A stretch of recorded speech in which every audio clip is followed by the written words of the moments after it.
Chase in Acadia told us to talk to Brooks here in the hole about a missing synth. I need to talk to you about a missing synth. Yeah? Well, it's not something I talk about with outsiders. So you can either buy something or move along. If that synth got lost somewhere on the island, he could be in real trouble. Don't you care about that? Look, friend, no offense. What I care about is my business. I'm working with Chase. She told me that your designation is L792. Okay, I believe you. Keep it down, all right? It's real private information. I know the synth you're talking about. He's a younger guy. Maybe early 20s with white hair. Goes by the name Derrick. Thing is, he showed up way earlier than he was supposed to. Thought a courser was on his tail, so he rushed the timetable. To be honest, the guy was a wreck. He was scared shitless, looking over his shoulder every 5 minutes and attracting unwanted attention. Tried to calm him down, but he panicked and ran off into the fog. That was the last I saw of him. Can you tell me anything else? I'm gonna need more information than that if I'm gonna find the synth. I wish I had more to give you. He disappeared into the fog, and I haven't seen him since. Relax. I'll take care of this. Sorry. My nerves are a little shot right now. Look, if you're really going after that synth, I'm pretty sure he took the road south out of town. Maybe you could head that way. Just be careful out there. And thanks. There aren't many who'd go out in the fog to help a synth, especially one they don't even know. I feel like shit about what happened. I really do. I hope you can make it right. I'm going to try to. And at first I'm like, well, why didn't you go chase him out into the fog? And, well, A, he can't blow his cover. Because that kind of screws over any other synth in the future that might use this guy to get in here and go find refuge at Acadia. It makes sense. You don't blow your bridge just to try to get, one person back across it. I mean, that, I hate to say it like that, but it is what it is. This guy is something of a conduit, a way for synths coming from, the mainland or the Commonwealth or whatever to get in here and make their way to Acadia. He's held his cover up to this point. I really had no idea coming into town. And all it takes is one person not able to follow instructions, basically, to mess all that up. This synth could have hung around town and drawn all kinds of attention, and word could have got out to the wrong ears, and who knows what happens. I mean, at some point, that really has to happen anyway, right?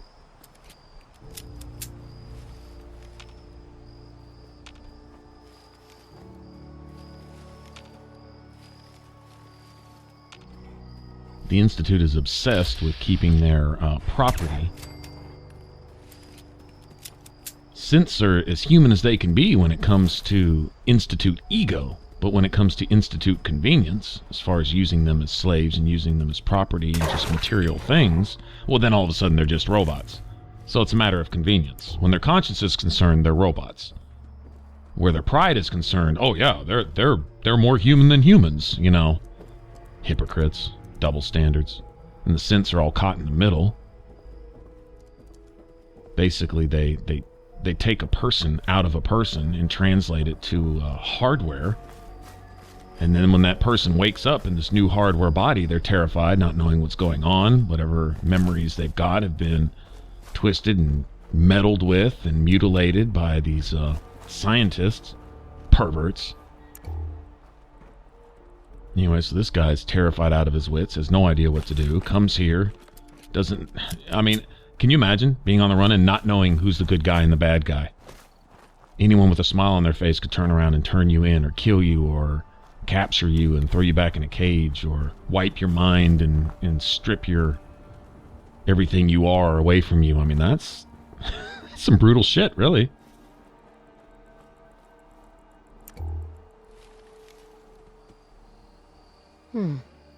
There's a trail of blood.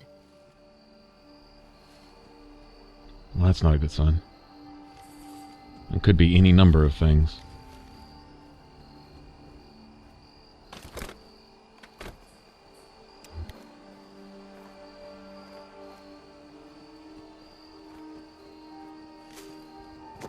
Well, it's nice to have these convenient quest markers floating in the air.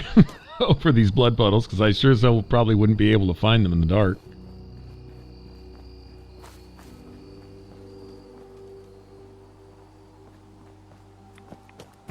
Something tells me this is going to end badly.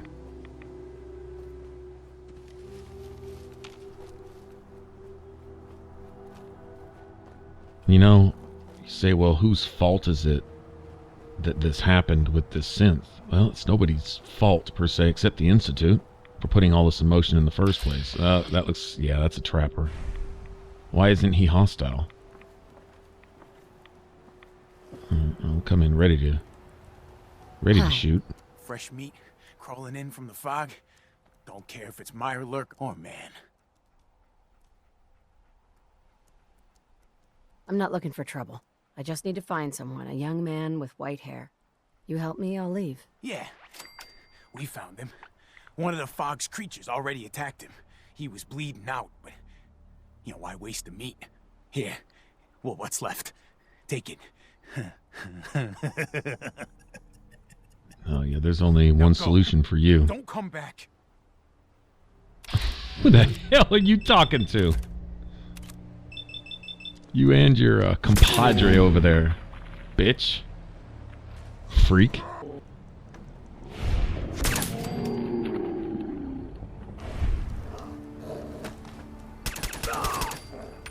Nasty asses.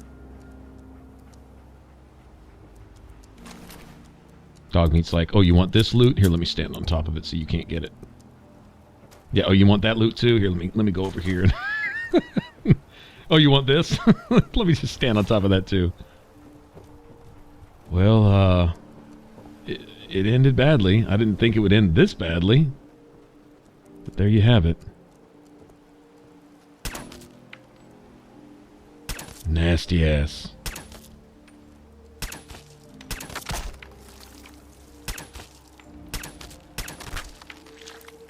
Think it's cool to get eaten, huh? Let's make it easier for the ghouls or wolves or gulpers or whatever comes through here to get themselves a snack. Thanks for the contribution. Well, I guess we'll go back and give Chase the bad news. Yeah. This is the downside of helping refugees, those fleeing from oppression. Well, sometimes the oppressors catch up to them. And sometimes in the process of fleeing, well, the world's not always a forgiving place, right?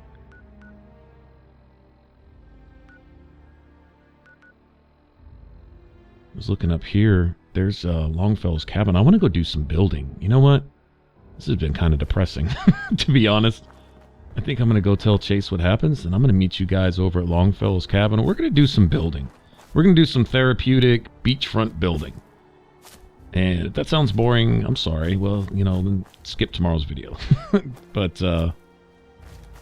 that sounds like something to do. I don't really have... Uh-oh, what's that? That sounds like a Yaguai. I don't have a lot of materials. Actually, I put up a bunch of junk that I was hauling around over at another building site that I can't use yet. I don't know what quest. Obviously, I'm not a psychic. I have no idea exactly who I need to talk to or what I need to do to unlock it to where I can build, and hopefully it doesn't get washed out of the environment. You know, you have secure containers and unsecure containers, and I'm not sure what that is. Spray and pray. Spray and pray. But hopefully that stuff will still be there. I need to start really collecting materials, obviously, because there are going to be places to build here. I'm not going to settle every settlement here. I'd like to pick one and do something nice with it, though. That would be cool. Do something unique. Considering we're on an island, beachfront stuff, anything with a view sounds cool. Anything that can maybe hang out over the cliff or something like that, that sounds cool. We'll go see what we have to work with at Longfellow's cabin. That may be the one we actually put some time into. I was talking on stream last night with some of you guys, and I was thinking, you know, this DLC is amazing. I've loved it, personally. One guy actually stopped in and said, oh, the DLC sucks. I'm like, really? It's the only good part of the game. I mean, not to be just crude about it, but I'm just saying. well, I don't know, maybe not the only good part, but it's the best part of the game as far as I'm concerned. Automatron, I wasn't disappointed at all. I really liked it. And that's saying something, because I'm pretty critical of DLCs as far as that goes. I usually kind of take it with a grain of salt that it's just an excuse to get a few more of my dollars, and usually at the price of just getting some overpowered weapon or piece of gear or something that I'm probably not going to use. There have been some exceptions, though, like the Pit in Fallout 3 was one of my favorites, simply because it had it wasn't an overpowered gun, it was just a really cool gun. And seeing as you couldn't aim down the sights in Fallout 3, well, if you got the Perforator or the Infiltrator, you kind of could. It was a scope, but you could still see enough through it that it felt like I was aiming down the sights. So I'm like, that brought an element into the game that made the game more fun for me. And that's really what it's all about, right? DLC was totally worth it. This one is totally worth it as far as an explorable area. I have loved what they've done with this island, and apparently they've given us a pretty good story to go along with it. And there's also the possibility that the decisions we make and the work we do will actually have an impact on the game. Accept us for who we are. What if we can get this fog lifted? What if we can get all these settlements unlocked, get people back off into the island to go, you know, build again and reestablish their families and communities and stuff? That's cool. I dig that. Totally worth Your it. missing synth was jumped by cannibal trappers. He didn't survive. That poor bastard. That synth came here to live in peace, and we failed him in the worst way possible. It's my fault. I should have gone out there to meet him. Damn it all. I'm glad we were able to bring some closure to the matter. You deserve this.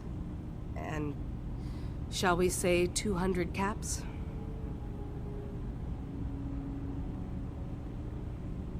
You said this wasn't the first time a synth has gone missing. Of course not. For someone without weapons or field training, crossing this island is deadly. Thanks again for your help. Be safe out there. Well, Chase, you can't be everywhere all the time. I mean, I'm just saying. 10% extra damage while aiming? Man, that sounds cool. That sounds cool for my build, actually. That would work.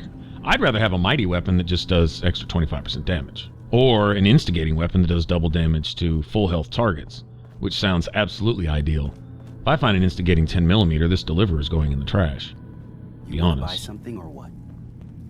Let's see what you got. Don't touch everything, okay? Let me see if anyone's got any junk. Oh, that's right. This guy only sells weapons, doesn't he? Well, shit.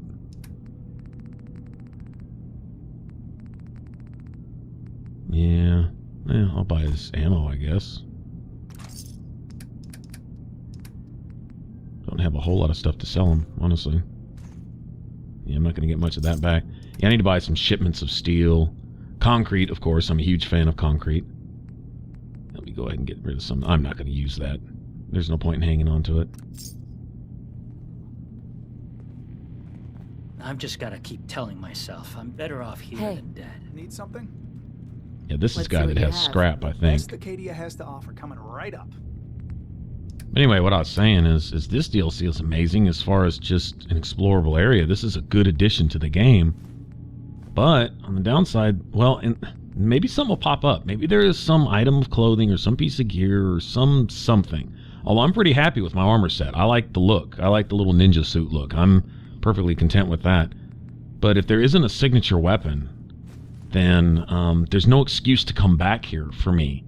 In other words, if there's not that one thing that I need to have, either a perk that fits completely into what I do or a piece of gear that I just can't play without because it just makes the game better, like the Perforator was in the Pit, then there's no real reason to come back here and re-explore the DLC. Once the story's been told and the area's been explored, that's it. I can honestly say it's still worth it. I don't feel gypped at all with this. I'm totally digging this. But I don't really see a big reason to come back here over and over and over again. Like in Fallout 3, the Pit is... I make a beeline for the Pit. I mean, that's something I'd rather do earlier than later so I can get my hands on the one gun that I want to play the entire game with. My signature weapon. Absolutely. In this, haven't found any of that. Don't personally feel like running around with a harpoon gun or a meat hook. If that was my thing, then I'd be all over it, right? But the thing is you can find that stuff in the base game anyway. You don't have to come to the island to find those kinds of items. They're out there. I found legendary versions of meat hooks. And I haven't found a legendary harpoon gun in the Commonwealth, but I wouldn't doubt that it happens. I'm not going to use it anyway, so it doesn't really matter. Damn Anyway. fog's got in my lungs again. So that's kind of sad. We heading out?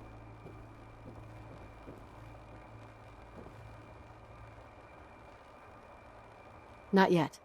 Just stay put for now. Right. Right on. So this is Longfellow's crib, huh? Let's see what we got to work with first. I'm thinking maybe I ought to leave his cabin alone for the most part. I don't know. I may actually need some of this stuff. Like I say, I don't have much in the way of materials. But, I can't change his bed out for him. I was going to give him a cleaner bed, but yeah, I can't even scrap that. So this is his house. You know, I'll pretty much leave this be. I may have to come back in here for some stuff, but yeah, I can let him hang on to that. Maybe get him some defenses up. This is a lot of area to cover, defense-wise. I don't know, where would attackers come from? I'm assuming settlements get raided here also, probably by gulpers and mirelurks and anglers and everything else. Same thing that we met when we first got here. Well, at least it's going to give me some wood to work with. That's cool. So I guess if we wanted to go for the rustic barn look or something. Alright, when I get back with you guys, we'll do some building here. We're going to look around on the island and see what we got to work with. If you want to subscribe, click that button up top. And if you want to catch the rest of the Fallout 4 playthrough, click that image in the middle. It should send you straight to the playlist. Y'all take care. Bye-bye.